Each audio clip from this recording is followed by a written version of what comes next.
Hello, listeners, and welcome to the lockdown series of the British Academy of Jewellery podcast. I'm Sophie Boons, and today I have invited another fantastic guest to join me in a remote discussion in lockdown. We've had some fantastic advice from speakers in the past weeks, and many have mentioned we can still promote and sell work online. But online selling and promotion most likely requires images. In a saturated market, standing out is key. So translating your designs and stock to images that resonate with the audience is crucial. I therefore have invited Leo Bieber, the man behind the lens, commissioned to capture the world's greatest jewels for some advice. Welcome, Leo. Hello. So Leo, to start, could you tell us a little bit about yourself and what you do? Gosh, I am very lucky in being able to handle some exceptional jewellery and getting to travel the world and seeing some amazing pieces and stones and designs, which so many are not fortunate to see. And I get to portray them in the light which I feel best suits them and best represents them. It's mostly a creative endeavour. So in my studio on Regent Street, we build all the sets and come up with all the concepts of how to market the jewellery, and then we go about lighting it. One of my biggest passions in life is to do everything in camera. So we don't really retouch any of the imagery. Everything we do is within the camera as we take the picture. So maybe a picture takes a little bit longer, but we get amazing results. I make the jewellery shine and sparkle and look epic, as only jewellery is meant to do. When you're saying everything happens in camera and there's no retouching, is there a specific reason why you've ended up going for this route? I'm a traditionalist, and all my favourite photographers of the past didn't have the resources we have today to take pictures, and their images are worshipped. And I don't know why, when we have tools which cheat, we should want to cheat. I think the ability to still create as if it was the very first time and give that kind of that wonderful adventure of search and discovery which they had. I feel if we didn't enjoy that experience today, we wouldn't really have as much fun in the workplace. And I feel like if you're going to have to spend your day working, you may as well be adventuring and discovering, even if you are sitting in a dark room with little inspiration around you. Do you feel that it also aids or improves the authenticity of the image? In nature, as animals, we are always looking for something which is comfortable and authentic and real. So we tend not to want to eat overly man-made foods. I appreciate, kind of something which reminds us a little bit of nature. We very rarely eat anything blue, for example, because there are no real blue foods. And I feel this translates into photography. If you look at an image which you have an unspoken distance towards, you can't work out why you cannot connect. To me, normally that's because it's been pushed that little bit too far into the digital and retouched world, rather than being a relatable image.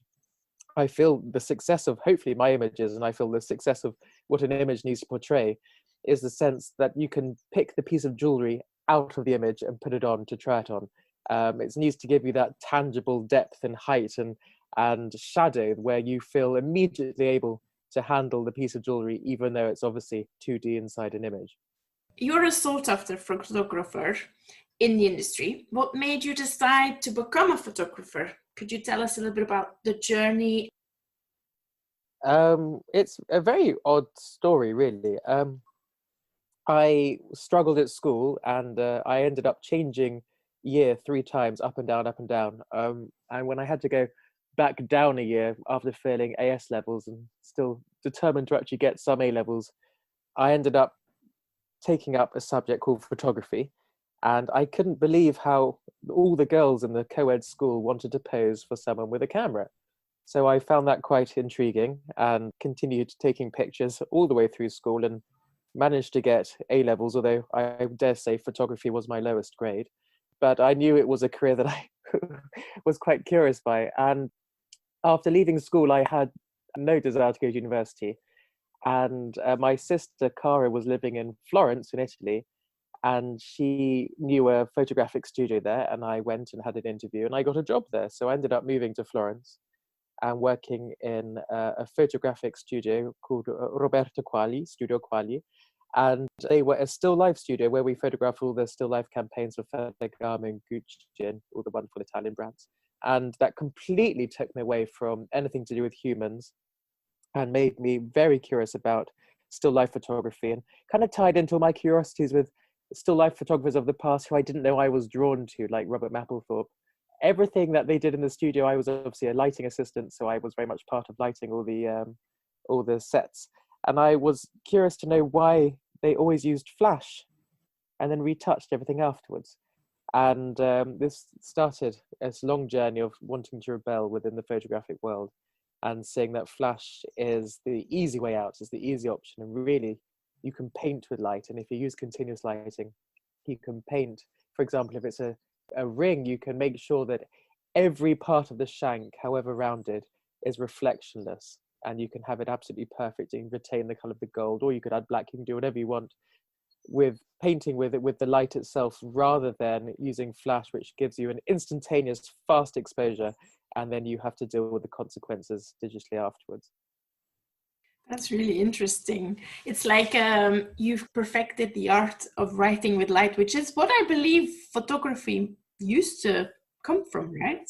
Well, I always say that because I don't really connect as a photographer, and I for example, in my own life, not away from work, I travel a lot and I go on wonderful adventures. It's where most of my earnings go, is to be able to explore and see the world. Although obviously with Corona now, who knows if we'll ever see anything again. I have no photographic evidence of my travels. I don't take a camera with me anywhere. I have zero interest in taking pictures. For me, the joy of taking pictures is capturing light, which I create. And so in that vein, I very much call myself a lighting designer and a lighting artist. I don't really consider myself as a photographer, which I think is why kind of the whole concept of retouching imagery seems so unappealing, because if you can't get it done when you're taking the picture, then you've kind of failed. And I really love light. And if you are a sculptor, you make a sculpture within a studio, and that studio is lit in a certain way. So I always think that if you take this sculpture out of that studio, then suddenly it's a totally different entity. Can't be the same as the way the artist saw it. And we are so spoiled in photography, where I can create a lighting setup, capture it with a camera, and then I know that I've kept it forever. And whatever room you put it in, you've captured and caught that moment. And to me, that's very exciting. So is it fair to say that images you create are not a reference for something, but they are capturing a moment? If only. When I'm as successful as I plan to be, then yes, that'll be the answer. But for now, I still have to pay bills. So the amount of e-commerce images I end up doing is fairly depressing, but that does pay my rent. As soon as I'm appreciated for my creativity and all I shoot is 100% creative imagery, then yes, those moments will be savored. But for now, I still have to pay bills, and it's where the market is at the moment. It's good to know that this is the case for a lot of artistic professions, because in jewelry, this is pretty much the same. Okay, so with years of experience photographing jewelry, why do you think images of jewelry are important today?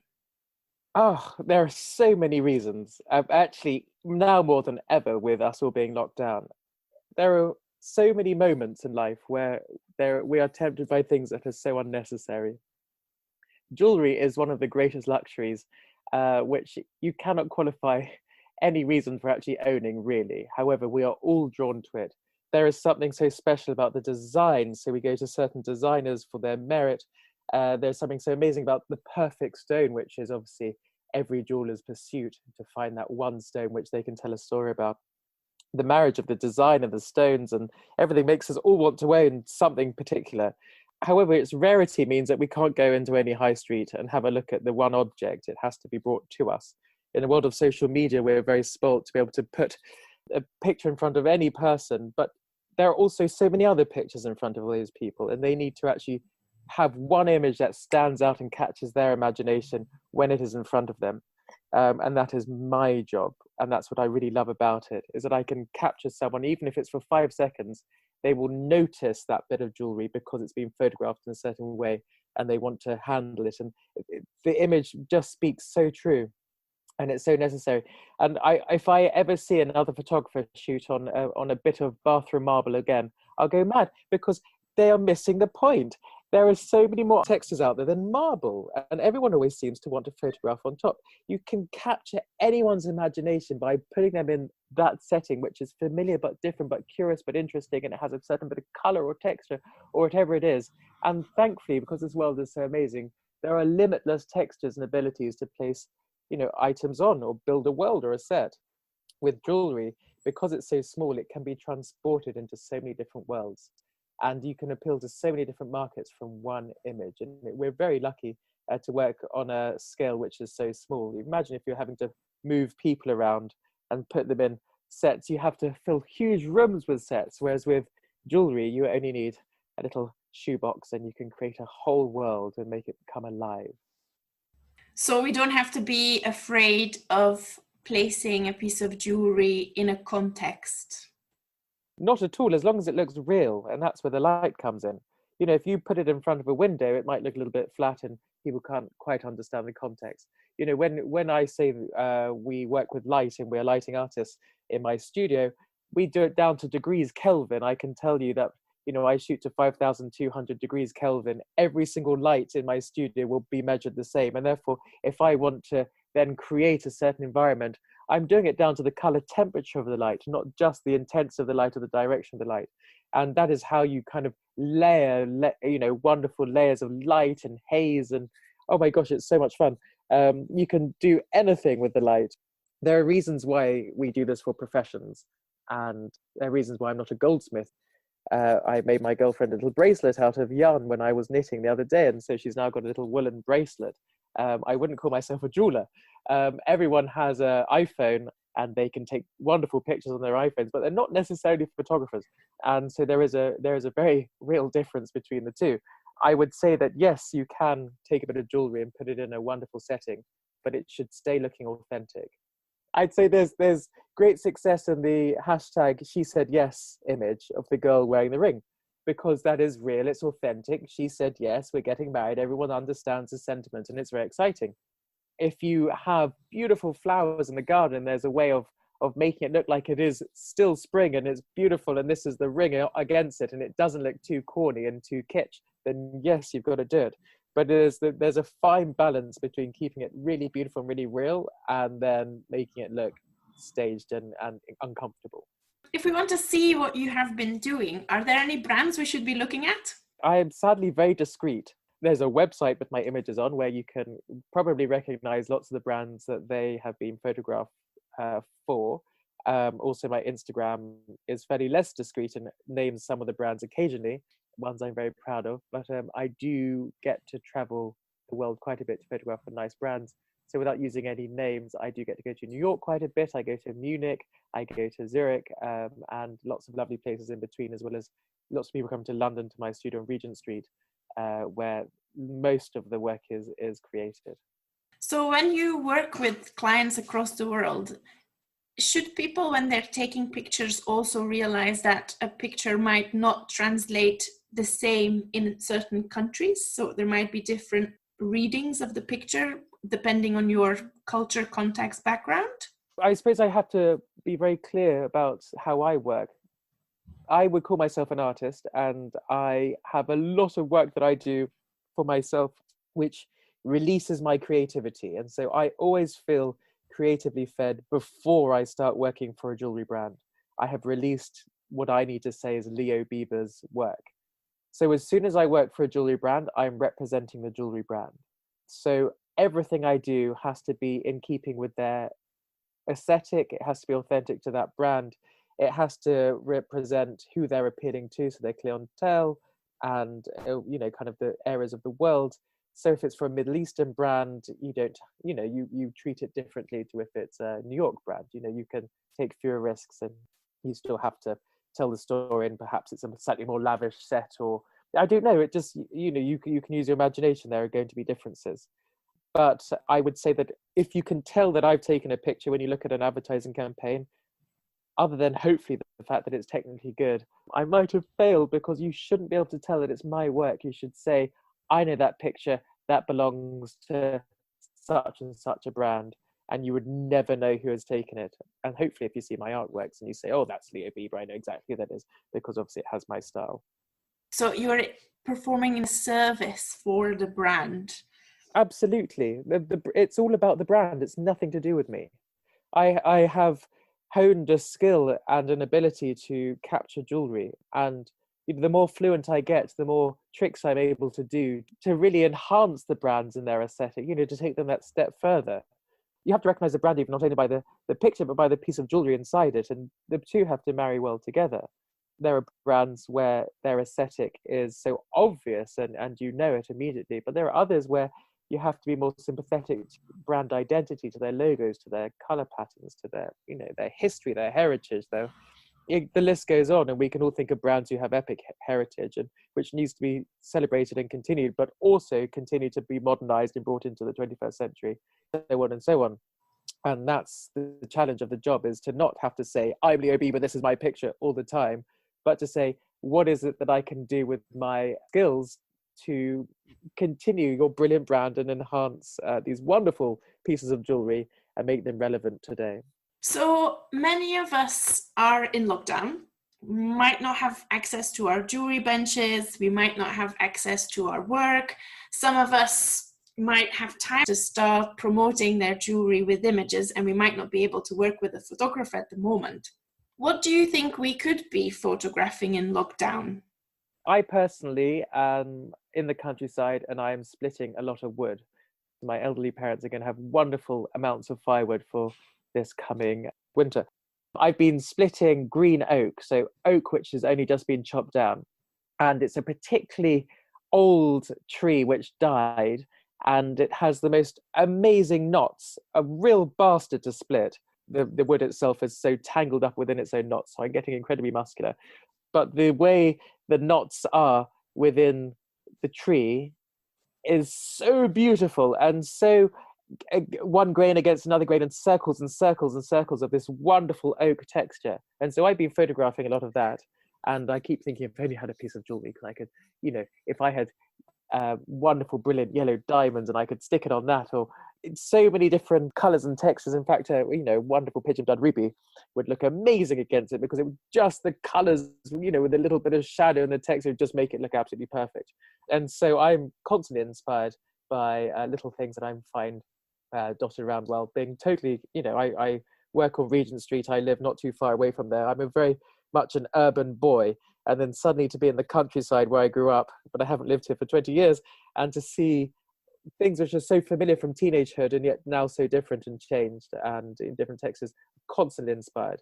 And I think that everyone will be inspired by their surroundings right now, because I would say for the first time in all of our lives since childhood, we're witnessing spring for the first time.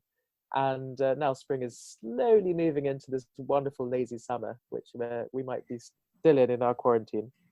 And there will be endless bits of inspiration dotted around here and there from moments in life which have just passed us by from here, because we've been so busy.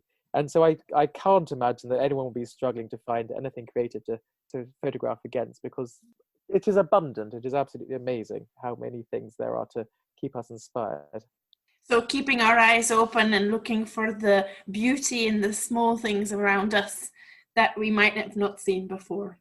Totally. And if you really love your jewellery and the jewellery that you're making, you won't find it hard to want to celebrate it in different lights and in different ways.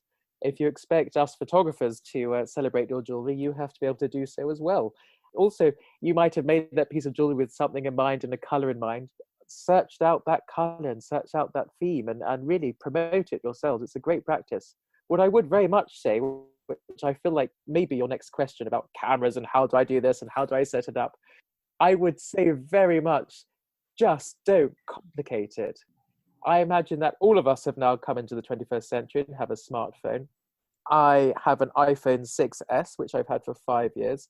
No intention of changing. It's not the newest phone. It's not got the newest camera. In fact, it's probably one of the oldest ones of all of us, and the worst camera. The trick, and this, hold your seats, you won't believe the trick in how to photograph really well with any phone and any camera. Make sure the lens is clean. So every time I take my phone out of my pocket to take an amazing picture, because I actually think the best pictures I've ever taken are all with my iPhone.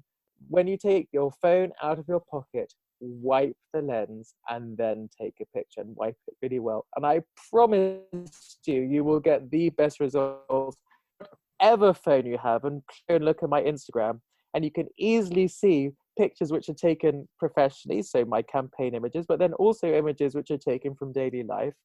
And those are very much taken with my iPhone because I do not have a camera which can leave my studio. So everything I take outside of a studio is with my iPhone. You are able to photograph the most wonderful displays and moments, macro and otherwise, with your smartphone. So do so indeed. And really, when you do that, concentrate on how the light hits the object and how to just slightly move and represent the light around the object, around your piece of jewelry to best capture the facets of the gold or whatever. And the way of doing that, I would say, is just get some normal printer paper, tear it up, carry it around, move it around, make it little stands out of it, and just use that with daylight and reflect, just a little bit with the paper, and you'll find you get a very nice, soft, flat surrounding light, which will also cater for the reflections in the rings and the shanks and whatever metalwork you have that you're worried that's going to show too much of its surroundings, and you'll get a very good picture. You won't get the best picture like we can get because you're not jewelry photographers. Like if I try and make a piece of jewelry, it won't be as good as yours because I'm not a goldsmith. But certainly you will get a nice image which you can put on your Instagram and will certainly show the world that you're still alive and you're still producing jewelry and you're still relevant and that they should still buy your jewelry. Leo, when we're talking about taking pictures and in particular of our jewelry, do you think there is certain times where a really good picture is necessary? You cannot just take any image. It needs to be really good. Sophie, there is never a time in life for a bad picture. Yes, exactly. Wait, what was it? Hashtag no makeup selfies. There was a time when people wanted to see you without makeup, and that passed very quickly. There is never a time to have a bad picture. I mean, I'm not a goldsmith, but I've seen goldsmiths' fingers. I've been so lucky to be invited into so many different workshops and seen many, many benches, and I've seen the process of how jewelry is made. You guys are putting your lives into it. Concentration, the dedication, the time you're putting into designing and making and producing and giving birth to this wonderful piece of jewelry. Why would you only spend 2 minutes and give it a bad picture? Why would you not pay someone to actually take the best picture you could ever possibly have to represent this wonderful piece of art that you have created? Do not put up a bad picture because you want to put a picture up. Either wait or take time to really take the best picture you could ever possibly take and that you feel represents that wonderful piece of art. Agreed.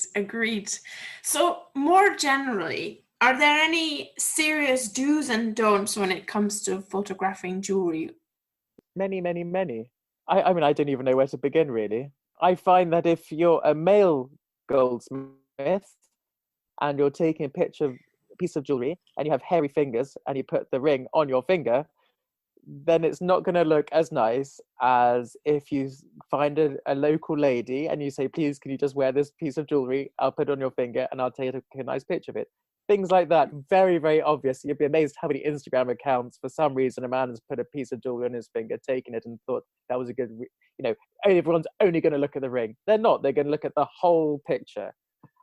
So I suppose in answer to your question, make sure you look at the whole picture. I remember that was a few years ago, there was a viral image that went round of a girl selling dresses on eBay, and she was holding dresses up against herself, photographing them for the eBay account, and she hadn't noticed that there was a mirror to her left, and in the mirror you could see that she was naked behind the dress. And so these pictures went absolutely viral of this poor girl trying to sell her dresses on eBay and didn't realize that she was selling a little bit more than that. Always look at the whole picture. Always consider, if you were the viewer, what would you notice other than the piece of jewelry? Because of course we are all going to be so fixed on the piece of jewelry that we might not notice what else is going on around it. But just, I would say, attention to detail is the key on any image production, just like it is with making the jewelry itself. Do you have any courses that would be of interest for people, or would you recommend just trying things out rather than taking a course? If you're stuck at home, then you have all the time in the world right now just to trial and error until you get something which you find remotely satisfying. And I hope this isn't just about photography, this is about everything. Just keep trying and trying and trying. I'm an incredibly bad painter, but I keep starting again. I painted a couple of pleasing things, but certainly the majority of what I've done is utter tat. Is there any vocabulary or anything that people should look into so that communication would be easier with a photographer? I can't really speak for other photographers, really. I have lots of friends who are photographers, and lots of them also in the jewellery world. And I don't know, we're all fairly uncomplicated human beings. So we shouldn't be afraid of the jargon to start talking to you. No, it's the other way round. I've had to learn all about the 4Cs. I've had to learn all about, different refractive indexes on stones, and it's our job to condescend to you, not the other way round. We have to absolutely learn the jewellery world, and not the other way around. You do not need to know the photographic world. We are your servants. We are here to absolutely make your jewellery look its total best. All I would say, and this goes for all of my clients, and it goes for anyone who wants to photograph their own jewellery and employ a photographer to photograph their jewellery, just clean it first. Make sure it's really polished, really shiny, and that's all that matters. I tell you, as a photographer, that's all I require. Nice, clear conversation, so we all know we're on the same page, and a really clean bit of jewellery. I think that's a great tip, actually. There's probably many jewelers who take out their pieces from stock and forget that it should really be buffed up, particularly if it's a metal that tarnishes. And no one realizes that if you clean the piece of jewellery and then you touch it with your fingers, it's not clean anymore. So, for example, my studio, our standard cameras that we use are 50 megapixels. So with 50 megapixels, I can see every imperfection on everything, and I have no shame, because I thankfully work with the best. I can show everyone where there are imperfections in their work, in case there's a chip in the stone or an inclusion they weren't aware of. And so every imperfection can be obvious. And of course, sometimes our images end up on billboards, sometimes people want to crop in and see details. This will all show it is all obvious. And so you have to make sure, if you've been the goldsmith and you've made a wonderful piece of jewellery, you don't want a thumbprint on it. Keep it really clean. Exactly.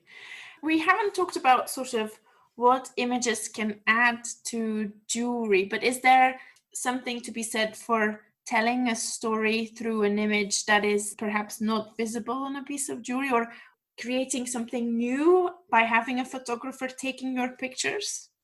Well, as soon as you team up with someone, you gain a whole other spectrum of ideas and thought. I do sometimes feel that is taken to advantage, because you can occasionally meet up with someone, share loads of ideas, and then they decide that they don't want to spend the money and they don't do the campaign. I think we're very lucky that we live in a world where ideas are limitless, and there might be nothing new under the sun, but there's still enough under the sun for us to keep us busy and keep reinventing. So I think a story is best told with multiple images. I think Instagram really helped us with the story through 3 images. We have 1, 2, and 3, and they all sit in a row, and you can do that multiple times. I came up with this idea for a campaign in about 2013, 2014, and I threw it around through so many different brands, and no one thought it was particularly interesting until I was working with Gemfields, and they thought it was particularly interesting. So in 2016, I photographed an idea of mine, which was the 14 Days of Valentine's, which was a spin-off of the 12 Days of Christmas. And it was all about the man wanting to woo his girl, and so it was his whole life in 14 days of him preparing her Valentine's. And obviously it was Gemfields, it was through rubies. So we had all these wonderful designers give their jewelry, and we had a picture day for 14 days of him getting ready for his life. So we had a David Morris bangle, we had a Glen Spiro ring, we had the Grisogono watch, we had BAJ, several pieces of BAJ, obviously, because it was Gemfields. The list goes on. We had all this wonderful jewelry, and we photographed it. Really, really nice campaign, actually, one of my favorite campaigns I ever did. And it told the most wonderful story. And we pulled in the luxury editor of Country Life, Hetty. So we ended up having all of the kind of male grooming luxury ties and leather goods from, Ettinger and Floris and whoever it was. So we pulled in all this wonderful male merch, as well as shooting it in one of London's 5-star hotels. And it just gave this wonderful story of this man preparing the question, I suppose it was, for his girlfriend, which of course ended up being a Ruby Ring. But it just told a really, really happy, nice story. And anything's possible. That was 14 pictures. But if you want to do something on Instagram anyway, 3 pictures in a row, you can tell a real essay in 3 pictures. You can go a very long way. Have you seen any changes in photography in the jewelry field in terms of perhaps more storytelling today than there was 10 years ago? I mean, it's changed hugely since I started. Certainly technically, it's changed so much. You can isolate certain parts of a picture and, correct colors and tones and different things. And I don't really call that photoshopping manipulation, because it's something which is very possible in a dark room. It would take so much time to mask it in a dark room and to do it properly that people didn't do it. Now, today, we can do it with great ease. So there's a huge finesse which has developed within jewelry, and I think sometimes taken a little bit too advantage of, reducing the amount of inclusions or different colors within diamonds. Can you make that less yellow, please? I want it to look a little bit more fluorescent, or whatever it is that people are wanting it within their stones. It makes a huge difference. But it's certainly changed a lot since jewelers and brands have realized how much they can take advantage of a single image. And I do still think that images speak more valuably than a video. And I don't think videos are going to necessarily catch on as we anticipated they would, because the demand for really beautiful imagery is still greater than the demand for interesting videos. And of course, with videos, you can tell a great story, but that's more arduous than just capturing a really wonderful, fabulous moment with one image. Since Instagram, it's changed so much. We used to shoot only for brochures and catalogs to capture people's imagination, and you'd start a whole new campaign, and then you'd have one image from that or 2 images of that, which then went on to the advertising campaign, which would go into Vanity Fair or Vogue or Tatler or whatever. Now it's changed so much, where we do a campaign a week if you want it, where it's, because people want to tell stories on social media. And so the money has totally changed. People are spending much less money on advertising, and they're spending a lot more of their budget than they ever anticipated they ever would on social media, because that is the best campaign and the best story to tell. Everything that's going on with Corona at the moment, it's giving us a whole new avenue of storytelling, and it's also going to release us into a whole new kind of sphere of visual imagery and storytelling and ideas. And I'm so excited to work with these ideas. And at the moment, so Max, who works with me in my studio, and we are coming up with a whole new sort of manifesto. I don't really know how to put it, but it's an analysis of historical change. So, for example, post First World War and post Spanish flu, the swinging 20s, the roaring 20s, Cartier came out with Tutti Frutti, for example, and release and needing color and space and freedom and imagination and design to really launch jewelry back into, I suppose, what then became the Gatsby era, this wonderful time of great opulence and frivolry. And perhaps we're going to enter into that, or perhaps we're going to be more woke and conscious and find almost distasteful, like wearing a fur coat, to wear something really, kind of big and brash and beautiful. But time will tell. But there's certainly a lot to play with. And as far as my job goes, with what's going to happen now, we have to tell a whole new story, going straight back to the set design, how we stage jewelry, how we make it feel less confined, more free and open, let it, sit within an environment and a set which is both relatable and yet not domestic, not enclosed, not imprisoned, nothing, because we have to now cater for people who are going to want to spread their wings because they've been kept inside for so long. So it's very interesting how little, I suppose this is probably the most major world event that's ever happened, but kind of little changes in our psyches and in our, our emotions from having been kept inside for such a long time will relate to how we perceive and devour imagery. And so it's for us image makers to work towards a very clean and new, fresh aesthetic to make people feel at ease in the world of digital media and still want to spend our money on the jewelry depicted within the pictures. When our lives return to normal, and some people might think they want to work with a professional photographer for images, what does the process look like? How do we get in touch? What does a professional photographer need to know? How does it work? We drink nice coffee, and so it will probably start off with meeting up and having a cup of coffee. And I'm very curious, so I would like to see the jewelry and know what I would have to be working with, and like to get to know the brand, or if it's an individual goldsmith, I'd like to get to know them a little bit better, just to know exactly what we're working with, and share some ideas and concepts. And you go from there, really. It's a very simple, friendly process. I imagine now it'll be done with 2-meter distances and face masks. But I suppose we always wear gloves to handle jewelry anyway, so that won't change. And we will find a way of doing it. I'm very hard to be able to really say anything otherwise. It's a usual business transaction, so money is involved, and you get lovely pictures, and hopefully we continue for many, many years to come. Do you think our experience in lockdown will, aside from the masks and the 2-meter distance, spark any further changes in the luxury retail environment? I'm an expert at nothing in this world, and I'm very curious, like all of us, to see what's going to happen. All I want to do is get on the road and see the world again. So that's my only worry. I have a motorbike. I want to ride my motorbike, and I want to see everything there is out there and enjoy our surroundings. So that's my main preoccupation. Who knows where the world is going? I think we'll probably all be holidaying in the UK this year, and what a lovely country it is to be stuck in. True, very true. So you are in lockdown also. You've told us that you've been working with some wood. What else have you been up to keep busy?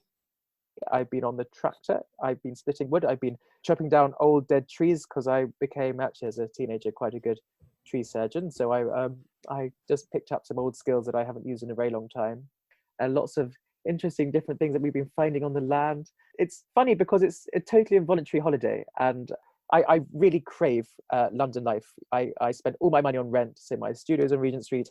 I live just around the corner, so I'm always in the centre of London. I find it very hard to even imagine suburbia. And so for me, it's very strange to not be in that real rush of life. You know, I don't go to bed before 3 a.m. most days in London, and I'm up for work the next morning, 7 or 8 a.m. So I really lead a very busy, charged life. And suddenly I'm exhausted by about 9:30 here, and I have to go to bed. And I find that suddenly I'm sleeping till 8 till 9 a.m. here as well. And it's just the whole rhythm and routine of life has changed so immeasurably that I can't quite work out if I'm the same person or not. But my mother, who obviously is now seeing me every day, says that I look so much better. Apparently, I look like a new man, and so much younger. And so I don't know what that really means. It's certainly a healthy change for us all, and a very nice sabbatical from the day-to-day life. Using this time to understand what good images look like and testing things out with a camera, even a smartphone, might not only be able to get you to overcome barriers to connect with your audience, whilst other options are not viable, it will also give you an opportunity to gain an understanding of the medium and perhaps prepare you for good communication with professional photographers in the future. If any of you do end up applying the advice and giving it a try, please do let us know. For now, I would like to thank you very much, Leo, for dedicating your time and sharing your expertise. Thank you. And then next week, I will be joined by another guest, so watch this space to find out who it is. For now, this was Sophie Boons for the lockdown series of the BAJ podcast, titled Photography, a Window to Another World, in conversation with Leo Bieber. I wish you a good week and thank you for listening.